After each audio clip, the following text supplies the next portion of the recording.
같이 읽도록 하겠습니다. 자녀들아 주 안에서 내 부모에게 순종하라. 이것이 옳으니라. 내 아버지와 어머니를 공경하라. 이것은 약속 있는 첫 계명이니 이로써 내가 잘되고 땅에서 장수하리라. 또 아니라 너희 자녀를 의뢰하지 말고 오직 주의 교훈과 훈계대로 양육하라. 아멘. 우리 이제 저번 주에 이렇게 혹시 뭐 생각나시는 거 있으세요? 그 주님과 함께 동행함으로 성화되어가고 작은 어떤 그 결실과 열매를 통하여서 나타나는 거라고. 장로님은 공부를 잘하셨겠네요. 저번 주에 이제 제 선택의 부분을 말씀드렸어요. 그렇죠? 기억하실 수 있습니다. 하나님의 뜻을 우리가 어떻게 구현해내느냐. 그래서 이제 선택이라는 부분에서 말씀드렸잖아요. 결국에서는 우리가 이제 선택을 하는 데 있어서 무수한 우리 선택 속에서 살아가는데 과연 우리가 하나님의 뜻을 어떻게 부합시킬 수 있을 것이냐. 그거에 대해서 이야기했잖아요. 우리가 하나님의 뜻을 위해서 기도해서 선택한다 하지만 결국에서 가서는 어떻게 선택을 하게 돼요? 내가 선택하는 거거든요. 우리가 하나님을 빌려서 그냥 내가 선택하는 거예요. 내가 기도했다고 해서 어떤 선택이 합리적이고 합당하고 하나님 말씀에 합당하다고 생각할 수는 없는 거잖아요. 그죠? 네. 그래서 이제 가장 중요한 걸 이제 말씀드렸잖아요. 왜냐하면 우리가 무수한 선택 과정에 살지만 물론 잘못된 선택도 하고 뭐 악과 선의 어떤 그런 결과물들의 선택이 아니라 뭐 5대5의 선택도 있잖아요. 그죠? 그러니까 이제 무수한 선택 속에 사는데 우리가 그 선택을 어떻게 할 것인가. 그 결론적으로 말씀드리면은 우리 하나님의 말씀에 부합된 선택들을 해야 되지 않냐. 이제 말씀드렸고요. 그것은 뭐냐면 하나님의 말씀을 우리들이 이제 가지고 선택을 한다는 거는 하나님 말씀이 내 삶, 내 이제 가치관의 기준이 돼야 되거든요. 그러니까 그게 이제 순종이 이루어져요. 하나님 말씀을 내가 순종할 수 있어야 되거든요. 그러니까 받아들일 수 있어야 된다는 말씀이에요. 그게 내 가치관이 되는 거거든요. 다른 말로 보면 기독교적인 세계관. 그래서 합리적인 사고들을 우리가 우리의 삶 속에 살게 되는 거예요. 그러니까 이런 거죠. 이런 선택도 가능해요. 어떻게 보면. 지하철에서 집사님이 저한테 뭐라 그러는 거예요. 모르는데. 그럼 내가 참는 거예요. 참을 거야, 주먹하면 나갈 거냐, 욕을 할 거냐. 그죠? 네. 그러니까 성격적인 문제가 아니에요. 내가 어떻게 할 수 있지만, 또, 뭐, 당연히 저한테 나쁘게 해를 끼쳤을 때 제가 보복을 할 수 있고, 또 그 반대급부를 할 수 있지만, 또 참는 거거든요. 네. 특히 교회 안에서 판단들을 할 때, 우리가 이제 소위 말하는, 뭐, 여러분들이 이제, 뭐, 다 직분을 맡으셨고, 어떤 위치에 장이시고, 책임을 져야 될 위치에 계시잖아요. 그럴 때, 억울하게 이제 당하는 상황들이 많이 있잖아요. 불가피하게 또 여러분들이 뭐 창피를 당해야 될 수도 있고요.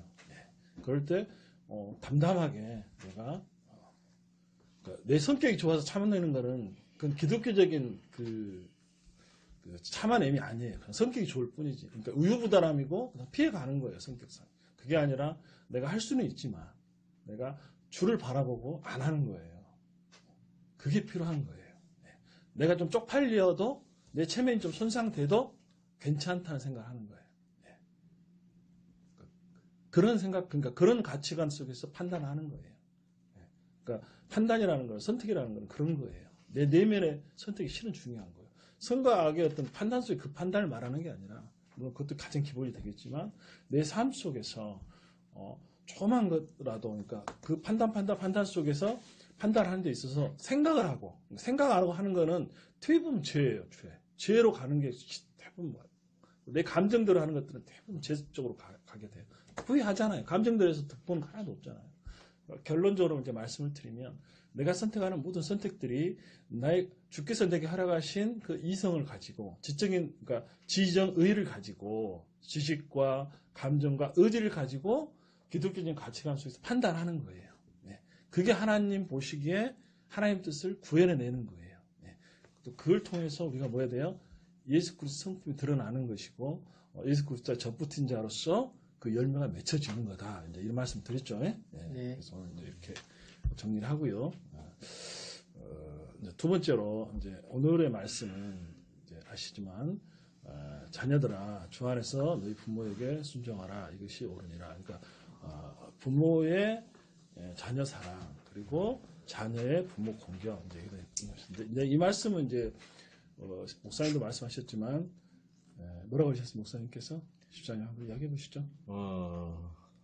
그러니까 이제 저기 자녀들은 부모한테 이제 순종하고 공경해야 되고 네.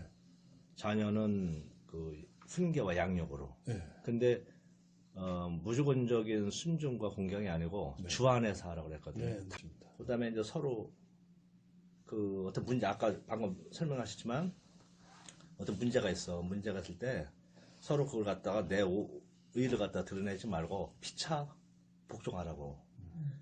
복종하는 것이 기독교적인 성경적으로 맞는 것이다. 그러니까 서로 상사 간에 상하 관계 아니면 교회 우리 그 같은 동료 간에 아니면 세상에서 우리가 일할 때 같은 직원끼리 그다음에 우리 부모 자식 간에 그다음에 또 남편과 아내 관계 서로 복종하라고 그렇게 네. 생각하는 그거네요. 예, 훌륭하시네. 네. 그래서 이제 일반적으로 우리가 이제 부모를 공경하는 것은 그러니까 인간의 보편적인 그 뭐라 해야 되나 그 사상, 그러니까 기본적으로 당연히 해야 되는 거라고 말씀하셨고요. 두 번째는 이제 주 안에서 목사님이 중요한 말씀하셨어요. 실은 어떤 포인트냐면 두 번째는 저는 포인트 이쪽이 포인트라고 저는 봐요. 부모를 통해서 하나님을 보. 그렇죠. 부모를 통해 하나님을 보는. 그게 실은 이제 그걸 좀 확장했었으면 좋았는데 좀 어려운 개념이다 보니까 목사님께서 이제 설명을 안 하시고 거기까지만. 일반적으로 이제 일반으로 흘러가셨죠. 이제 설명을 했는데 저는 이제 그 부분에 좀 포인트를 맞춰서 조금 이야기를 좀 드리려고 해요. 실은 이제 혹시 이런 거 아세요? 이제 우리가 유아세를 베풀잖아요. 조홍기 집사님. 유아세를 왜 베풀죠? 잘 모르지만 하나님의 자녀로 인치는 거. 네. 또 혹시 다른 분 조금 설명이 잘하셨어요. 제 생각인데 네. 그 깐난 애가 아무것도 모르잖아요. 네. 그냥 그냥 부모가 어떻게 보면 이제 강제로 이렇게 한 거란 말이에요. 네. 근데 이제 미리 그렇게 하는 이유는 이 깐난 애가 혹시라도 하나님을 믿기 전에 죽을까봐. 그게 부모로서 굉장히 중요한 거예요. 네, 왜냐면 네. 혹시라도 병 걸려서 어디 갑자기 뭐 요즘 뭐 자동차로 어디 뭐 사고라도 나서 죽을까봐니 미리 그냥 하나님한테 그냥 맡기는 거야. 그래서 세례를 일단 받았다는 것은 하나님이 벌써 하나님 품으로 이제 보호가 대상이 되거든. 그런 안전 장치가 아닐까. 난 그런 생각하는데 너무 극단적으로 했나? 그 아이를 낳아서 키우는데 부모들이 이게 하나님께 나는 하나님의 말씀대로 이 아이를 키우겠습니다라는 어떤 약속이나 언약. 아이를 주시면 하나님 우리한테 맡기는 거잖아요. 그냥 당연히 이제 우리는 하나님의 하나님한테 모든 것을 맡기우며 하나님 어떤 그 하나됨을 하는 그 의식 아닌가요? 그렇죠. 아니, 다 맞으세요, 그게. 우리가 이제 어른들은 세를 받을 때 이제 당연히 신앙의 고백을 하고 믿음의 고백을 하고 세를 받잖아요. 그렇죠? 근데 이제 어린 자녀는 이제 그게 없이 부모가 이제 믿는 부모가 대신. 자녀에게 이제 이렇게 통해서 세를 베푸는 거거든요. 이제 그 의미를 이해하셔야 그렇죠. 그러니까 이게 뭐냐면 그 약속의 자녀다라는 거예요. 약속의 자녀. 하나님의 약속의 자녀됨을 이제 세를 통해서 우리가 인정하는 거예요. 그러니까 하나님의 약속의 자녀로서 아까 말씀해 주셨듯이 장로님께서 하나님께서 내게 맡겨주신 하나님의 약속의 자녀다. 그러니까 제가 구원을 말씀드렸죠. 구원은 개개인적으로도 일어나지만 교회적으로 일어난다. 그걸 잊어버리시면 안 돼요. 그러니까 개인 구원에 몰두를 하게 되면 항상 문제가 생겨요. 근데 성경에서는 개인 구원을 이야기하지만 보편 구원은 아니에요. 교회에 그러니까 이런 거죠. 예수 그리스도와 연합되어짐이 어떻게 나타나냐면 교인과 그러니까 성도와 성도 간의 연합. 교회라는 거는 그런 거잖아요. 그리스도 안에서 마디와 마디가 연결되어짐. 이걸 이야기하잖아요. 그죠? 교회 안에서. 그죠? 그러니까 교회라는 게 뭐예요? 각 개개인들이 뭐인데? 교회는 아니에요. 교회는 한 명이 교회가 되려면 몇 명이 있어야 돼요? 우리 주께서 말씀하실 때 두세 사람이 모이는 곳에 내가 너희와 함께 한다 이렇게 말씀해 주셨잖아요. 두세 명이 모인 곳에. 예. 그래서 사도 바울이 교회를 지칭할 때 성도라고 한다고 말씀드렸잖아요. 성도는 뭐예요? 한 사람이 성도예요? 여러 사람. 아니죠. 아닌 거 아시죠? 그래서 교회가 되려면 두 사람이 이상이 돼야 교회가 되는 거예요. 아. 한 사람은 교회가 될 수, 그러니까 혼자 교회를 된다는 거는 말이 안 되는 거예요. 그러니까 예배는 혼자 드릴 수 절대 아니에요. 아시죠? 그러면 저기 이제 강원도 산꼭지하기 있잖아요. 그런 건 예로 하고요. 한 명 나온대. 땡이고요. 그건 어쩔 수 없죠. 아니, 가서 얘기해줘야 돼. 아니 그건 계시잖아. 거기. 목사님 있는데 그 동네 7가구인데 한 명 나온. 아니 그러니까 목사님이니까 두 명이잖아요. 두 명이니까 아, 교회 그러니까 가면 네, 두 명이니까 되죠. 물론 이제 무인도에 나 혼자다 그러면 어쩔 수 없이 혼자 해야죠. 그거는 제가 말하는 건 일반적인 포함해서 거. 두 명? 항상 뭐든지 극단적으로 생각하면 안 돼요. 아니 거기 있는 사람 불쌍해서 얘기는 해줘야 되거든요. 그러니까 교회는 두 명. 왜 이제 두 명이야 되냐면 교회는 관계성 속에서 이루어지는 게 교회인 거예요. 그러니까 혼자는 절대 교회. 그러니까 이 수도원주의라는 게 혼자 이제 이렇게 들어가는 거잖아요. 어떤 혼자 깊은 곳에 이렇게 그 내면에 그런 취지가 아니에요. 교회는 절대로. 그러니까 교회는 항상 예수 그리스도와 연합이지만 성도와 성도 간의 연합이에요. 이게 이런 생각을 해봐요. 이제 제가 이제 들은 말인데 교회는 성도들의 그러니까 헌신의 피 속에서 성장되어진다 이런 말씀을 들었거든요. 그러니까 진짜 교회는 정말 그 헌신 속에서 세워지는 게 교회 같아요. 지금 이제 우리 장인들께 이제 고맙다는 말씀 드리고요. 그래서 이제 오늘 이제 실은 우리가 자녀들이 부모에게 순종해야 되고 복종해야 되는 이유가 뭐냐면 부모는 하나님의 그림자예요. 이해하셨죠? 네. 그러니까 주 안에 순종하는 건 뭐냐면 하나님을 보여주는 게 누구냐면 부모예요. 그러니까 뭐 보여준다는 표현이 좀 그렇습니다만은 하나님이 부모를 통해서 말씀을 자녀에게 전달하는 거예요. 그러니까 전달의 통로예요. 그래서 부모에게 순종하는 게 중요한 거예요. 그러니까 주 안에 순종하라고 그렇잖아요. 그죠? 그래서 그 부모를 내가 공경하는 거예요. 그래서 역으로 가보면 그 부모를 공경함으로 누구를 공경하는 거예요? 하나님을 공경하는 거예요. 그러니까 쉽게 말하면 부모의 사랑을 알을 통해서 하나님의 사랑을 우리가 알게 되는 거예요. 그러니까 하나님의 사랑은 하나님 보이는 분이 아니잖아요. 그럼 그 실체가 뭐냐? 사랑과 사랑의 관계성. 가장 기본적인 게 부모와 자식 간의 사랑이잖아요. 그러니까 그 속에서 하나님의 사랑을 우리가 알아가는 거예요. 실체화하는 거예요. 그러니까 그래서 이제 우리가 이야기했듯이 삼위일체를 이제 여러분들 잠깐 설명을 드리려고 그래요. 어렵잖아요. 그죠? 삼위일체. 비유로 설명하면 안 돼요. 이게 비유가 될 수가 없어요. 왜냐하면 삼위일체라는 거는 이 세상에 존재하지 않아요. 이 세상에 그런 게 존재하지 않는단 말이에요. 그래서 뭐 불로, 뭐 열로 이렇게 설명하기도 하고, 뭐 달 비친 막 이런 소리 설명하는데 다 그거 헛된 소리. 다 이단 소리예요. 이단적인 물론 이단 아닌데 이제 뭐 그런 게 다 이제 이단들의 논리로 흘러갈 수밖에. 뭐 삼신론 뭐 이런 식으로 가는 거예요. 옛날에 이단들 주장했던 그런 가는 거예요. 뭐 그런데 이단이 아니라 그러니까 설명이 안 되는 거예요. 그래서 여러분들이 이제 좀 쉽게 제가 설명을 드리려고 그러는 건데 그 삼위일체는 그러니까 하나님을 알려면 예수님을 알아야 하나님을 알아요. 그죠? 아버지 하나님. 그렇죠. 예수님을 알지 못하면 우리가 하나님을 알 수가 없거든요. 그러니까 예수님은 하나님을 100% 본인이 구현해내야 돼요. 그래야 우리가 하나님을 알려면 예수님을 알고 예수님이 하나님을 100% 다 구현해내야 우리가 그 하나님을 알 수가 있는 거예요. 이제 좀 쉬운 개념 설명드릴게요. 인격체는 생각을 하기 때문에 장로님하고 저하고 같지 않으면 내가 장로님 마음을 알 수가 없어요. 그렇죠? 네. 그러니까 예수님이 하나님이지 않으면 예수님이 하나님을 100% 알려줄 수가 없어요. 그러니까 예수님이 하나님이 아니면 예수님이 하나님을 보여줄 수가 없는 거예요. 하나님을 알려줄 수가 없는 거예요. 이해하시죠? 인격체이기 때문에 그런 거예요. 인간도 이럴지인데 하나님의 그 무한하신 그 성품과 그 능력과 지혜를 알 수 있는 방법이 없잖아요. 네. 그래서 예수님께서는 하나님과 나는 하나다라고 하시거든요. 그래서 그러니까 예수님이 하나님이 아니면 구원이 안 일어나 버려요. 되게 중요해요. 그러니까 모든 신학의 출발점이 어디서부터 오냐면 삼위일체로부터 와요. 제가 공부를 해보니까 가장 기본적인, 그러니까 예수님이 하나님이 아니면 하나님을 구현해낼 수가 없는 거예요. 그러니까 보여줄 수가 없는 거예요. 개념 이해하시죠? 그리고 성령님은 하나님의 영이기도 하시고 그리스도의 영이기도 하세요.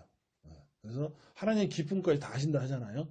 영이. 그래서 그 세 분들이 서로 안다라는 게 뭐냐면 동일하다는 본질이에요. 동일하다. 그렇지 않으면은 그 본질을 알려줄 수가 없어요. 그러니까 거기서 이제 출발하는 거예요. 그래서 여러분들이 이제 그런 개념으로 이렇게 좀 이해했으면 좋겠고요. 그래서 이제 부모는 우리 이제 하나님께서 우리에게 이제 말씀하신 게 뭐냐면 이제 구약에서도 이제 말씀해 주셨지만 너희가 내 백성이다라고 내가 너희와 함께하리라 이렇게 말씀해 주시잖아요. 그러니까 함께한다는 게 이제 구체적으로 나중에 뭘로 나타나냐면 예수 그리스도 임마누엘로 나타나는 거거든요. 그러니까 하나님 인간을 창조하신 그 목적이 뭐냐? 궁극적으로 가보면 뭐냐면 여러분을 부르신 이유가 하나님 나라 백성으로 여러분을 불러주신 거잖아요. 그게 뭐냐? 하나님 우리와 함께 하신 거거든요. 그게 뭐냐면 예수 그리스도가 임마누엘 하신 거예요. 그러니까 하나님이 임마누엘 하신 거죠. 이런 거예요. 하나님이 인간을 만드신 목적이 뭐냐면 하나님과 인간이 교제하고 함께하기 위해서 인간을 만드셨어요. 근데 인간이 범죄하면 타락했잖아요. 그래서 우리가 구원이라는 걸 표현할 때 뭐라고 표현하냐면 하나님과 관계가 회복됨을 구원이라고 이야기를 하잖아요. 그죠? 가장 기본으로 가는 거예요. 그래서 그렇게 이야기하는 거예요. 그리고 예수 그리스도 오셨을 때 뭐라 하냐면 천국 말씀하셨잖아요. 그래서 너희를 천국 백성으로 불렀다라고 말씀하시잖아요. 그죠? 그건 거예요. 그거. 하나님 나라 백성으로 우리를 부르신 거예요. 불러서 누구에게 올리냐면 하나님께 올리는 거예요. 예수 그리스도. 그래서 이제 새 예루살렘에서는 그 이야기 이제 나오잖아요. 그죠? 새 예루살렘을 바쳐서 하나님께 바쳐야 된다. 그게 기적이 나오잖아요. 그거예요. 그런 의미예요. 그래서 결국에는 그러니까 하나님이 우리와 함께 하시면 실체, 그러니까 완전한 실체가 누구로부터 그러니까 완전하게 어떻게 됐냐? 완전하게 이루어진 게 뭐냐? 예수 그리스도의 성육신인 거예요. 그게. 그러니까 우리 가운데 텐트를 치시다가 임마누엘이잖아요. 임마누엘이 그래서 중요한 거죠. 결론은 그거로 가는 거예요. 그러니까 모든 것의 중심은 하나님과 우리가 관계성 회복이고 하나님 우리와 함께 하신다. 그거예요. 그러니까 우리의 인생의 삶은 여러분들이 이제 구원이라는 걸 생각했을 때 구원은 하나님 편에 봤을 때는 이미 우리에게 주어진 거예요. 주어진 거예요. 그렇지만 그러니까 이미 주어진 거예요. 근데 내 편에 봤을 때는 인간의 편에 봤을 때는 아직 아닌 거예요. 우리는 그 과정을 살아가는 거거든요. 근데 이제 사도 바울은 이렇게 표현하죠. 이미 너희는 영광을 얻었다. 우리는 영광을 이미 얻은 거예요. 그러니까 저기 불빛이 빛나고 있는 거예요. 근데 우리는 아직은 거기에 도달하지 않는 거죠. 가는 과정 속에 있는 거예요. 그 과정. 완성이 안 된 거예요. 그렇죠. 그러니까 사도 바울은 그래서 이제 그 속에서 애정론을 이야기를 하는 거예요. 조금 어려운 신학을 좀 이야기를 해보죠. 애정론이 뭐냐면 누구를 선택하고 선택하지 않았다. 일로 가는 게 아니에요. 뭐냐면 사도 바울의 애정론을 이야기할 때는 어떤 거냐면 너희들은 이미 너희 구원이 너희들한테 달린 게 아니고 하나님께 달렸기 때문에 이미 너희 구원은 하나님이 벌써 이루어놨다. 그러니까 너희는 걱정할 필요가 없다.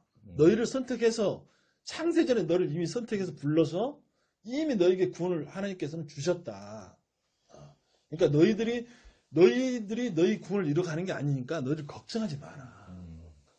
안심해라. 그 차원에서 예정론을 이야기한 거거든요. 근데 이제 우리가 인간이 이제 이거를 누구를 선택하고 누구를 선택 안 하고 이쪽으로 간 거거든요. 그러니까 결국에 가면 뭐냐면 하나님 은혜로 가는 거예요. 핵심은 창세 전에. 그렇죠. 그러니까 창세 전인 거예요. 창세 전에.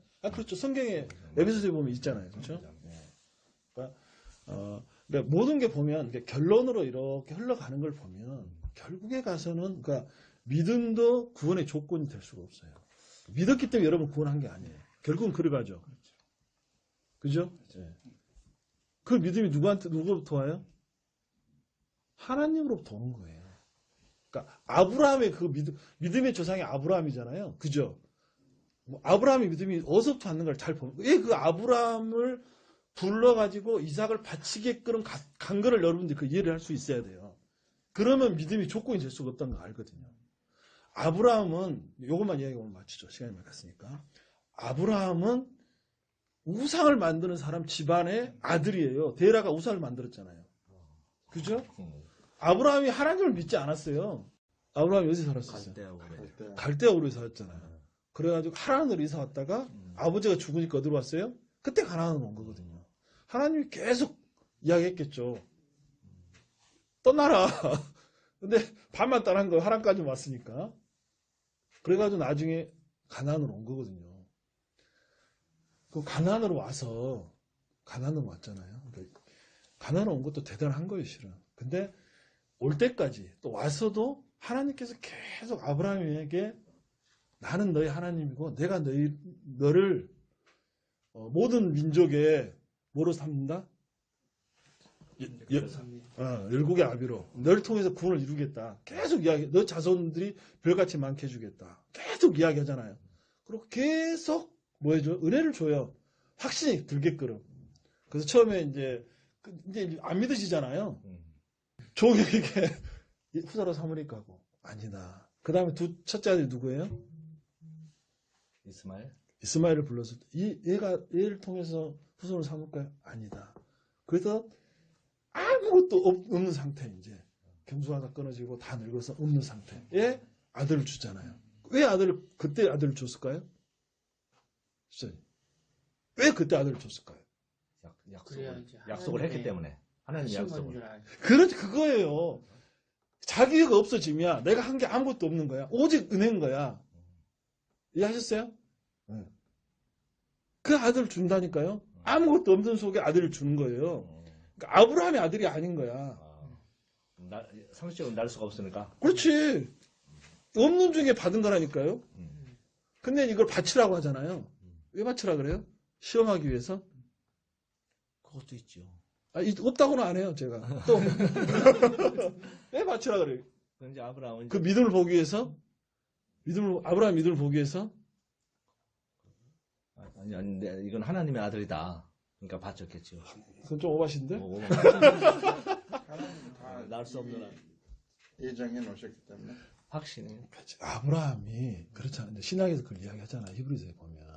아브라함이, 뭐라 그래요? 아브라함이, 이삭을 통해서만이 하나님께서 그 민족을 창대케 하라는 걸 알고 있었잖아요. 그러면 죽어서라도 어때요? 다시 살아나는 걸 아는 거예요. 하나님이. 그러니까 그때까지 그 믿음을 누가 줘요? 하나님께서 바칠 수 있도록 믿음을 준 거예요. 훈련된 거예요. 그래서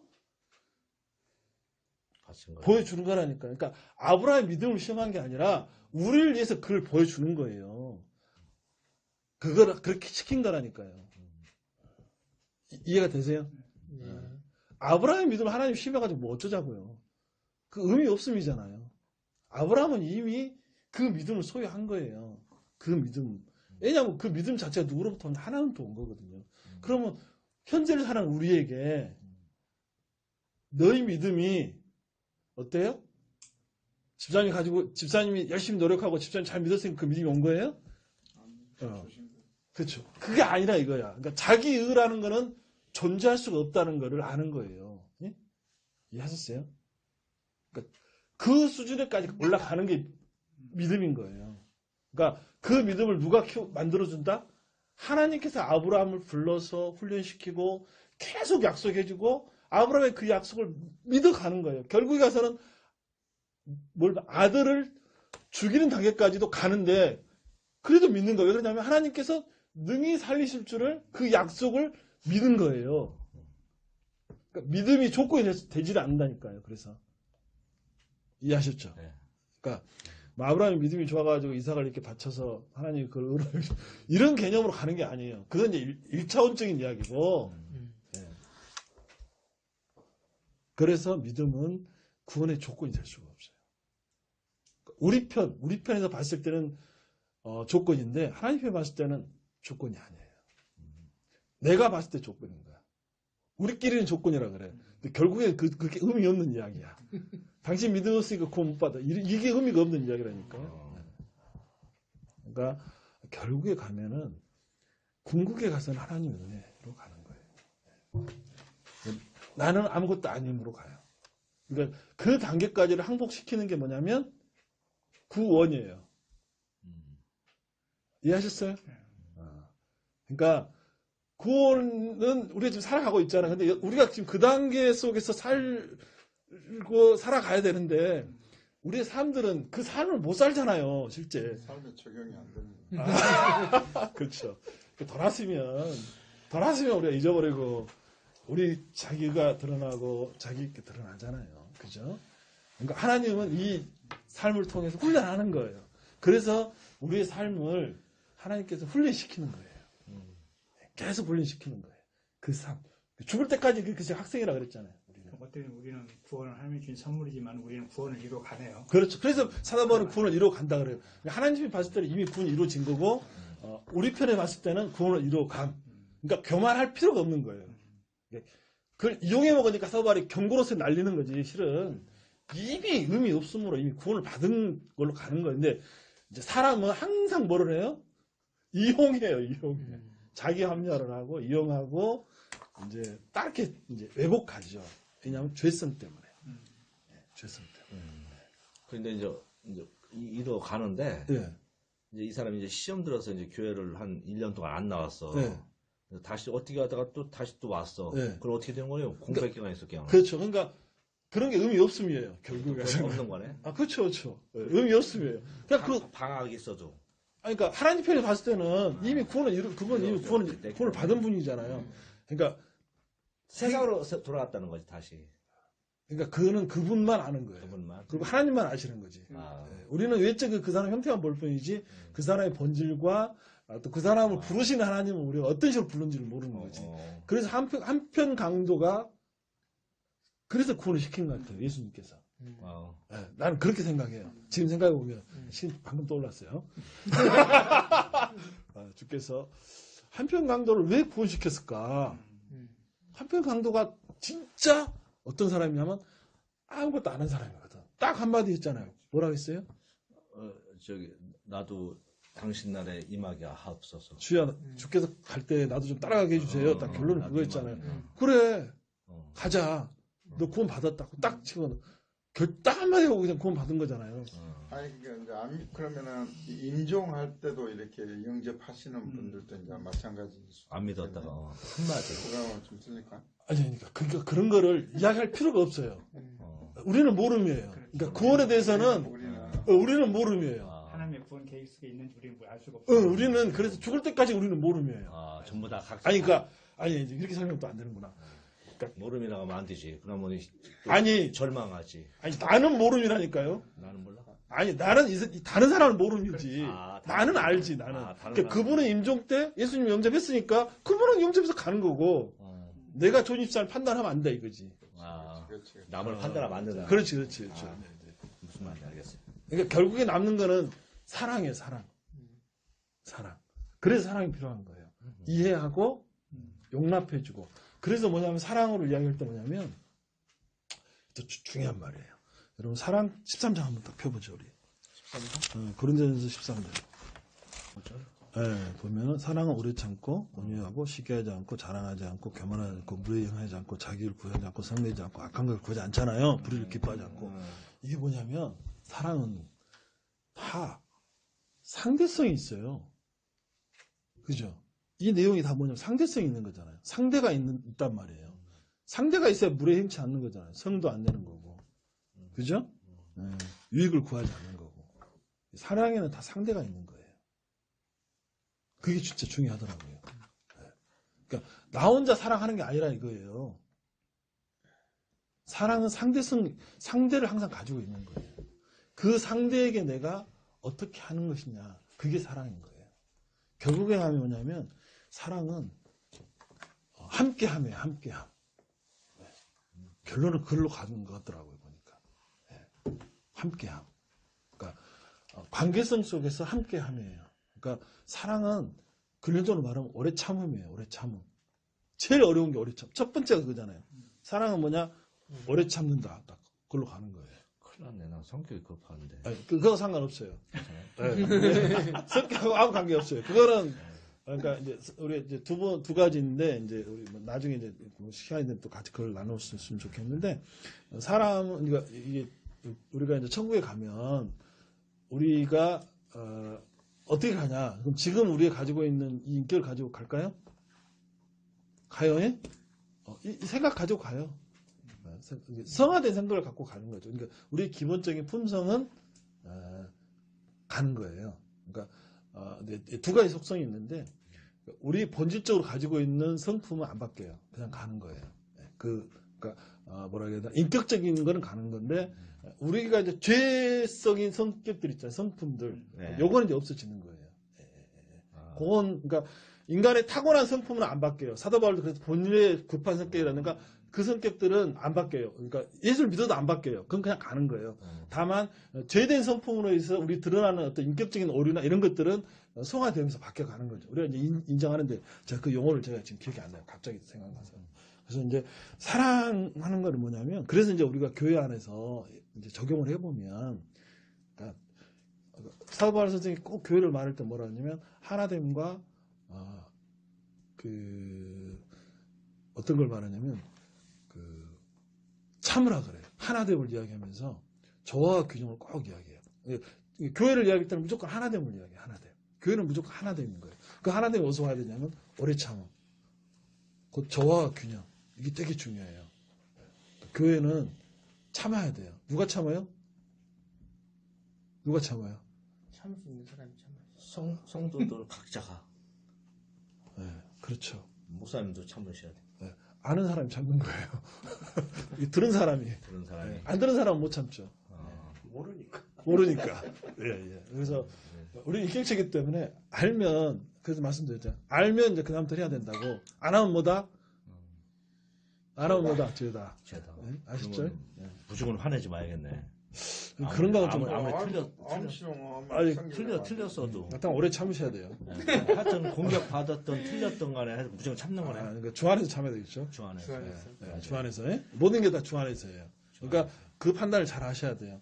그러니까 여러분들이 이제 뭐 우리 장로님 계시지만 생각보다 교회는 잘 안 바뀌어요. 네, 그러니까 10년 생각하고 참으시면 돼요. 네, 10년 기다려야 돼요. 은퇴할 장로님? 은퇴할 시간인데. 그죠? 네, 그러니까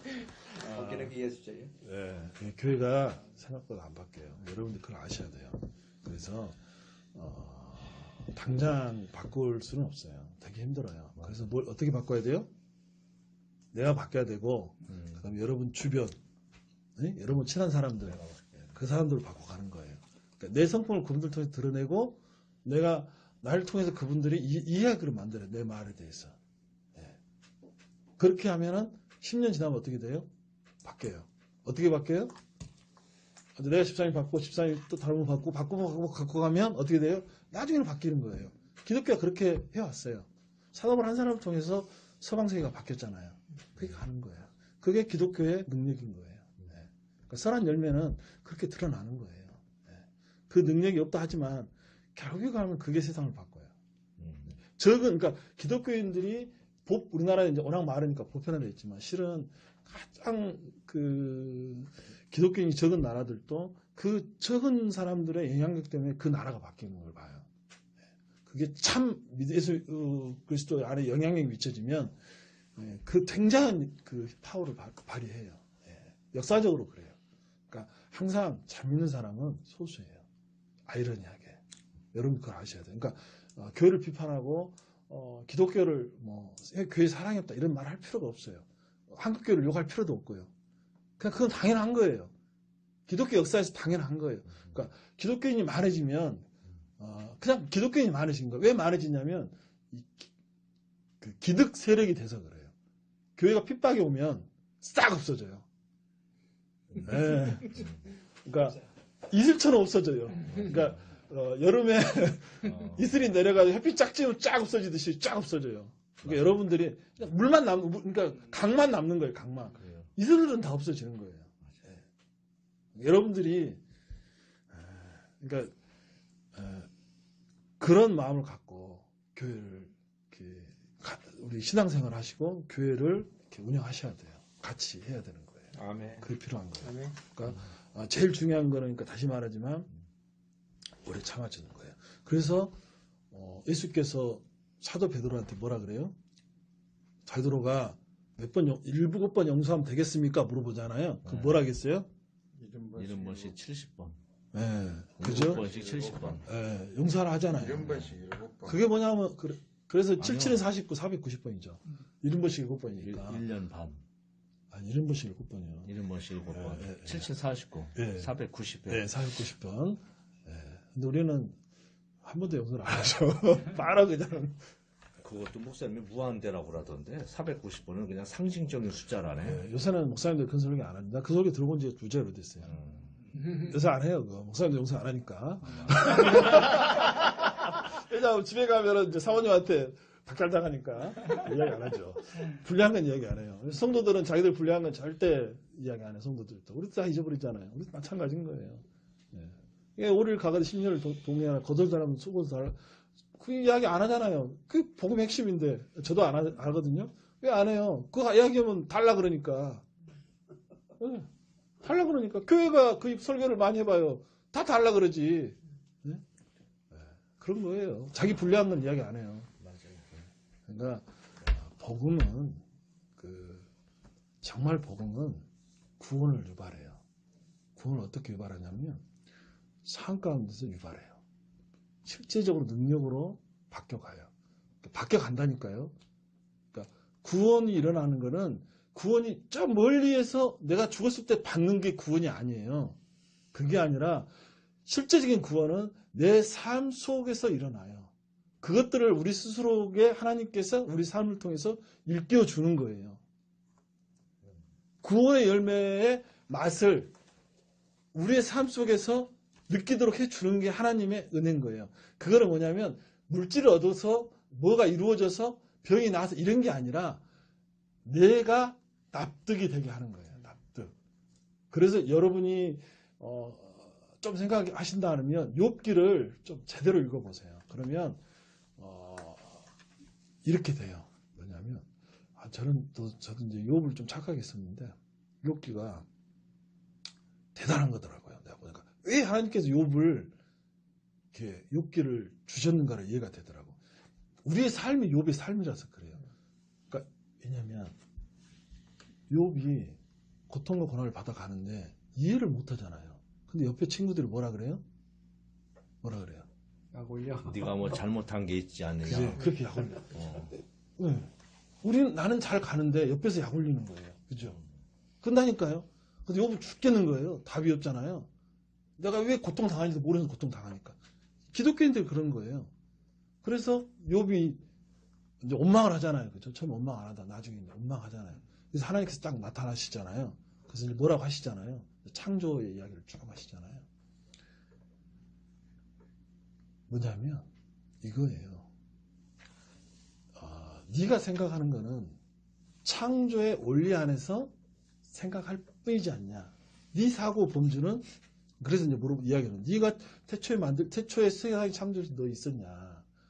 이제 그렇게 물어보는 거죠. 쭉 설명하시면서 리오야는 이야기하고 말 이야기하고 막 이야기하시잖아요. 그러면서 네가 그들의 원리를 아느냐. 역설이 뭐냐면 네가 생각하는 그 범주를 나는 뛰어넘었다. 나는 너의 구원을 갖고 있다. 그러니까 지금 당하는 이 고통이 끝이 아니다. 네. 나는 그 이상의 걸 갖고 있다라고 욥에게 말씀하는 거예요. 그래서 욥이 뭐래요? 나는 하나님 말씀을 들었고 이제 보아서 알겠습니다 하거든요. 그러니까 뭐냐면 하나님이 그런 분이라는 것을 납득을 하는 거예요. 납득이 돼야 되는 거예요. 납득.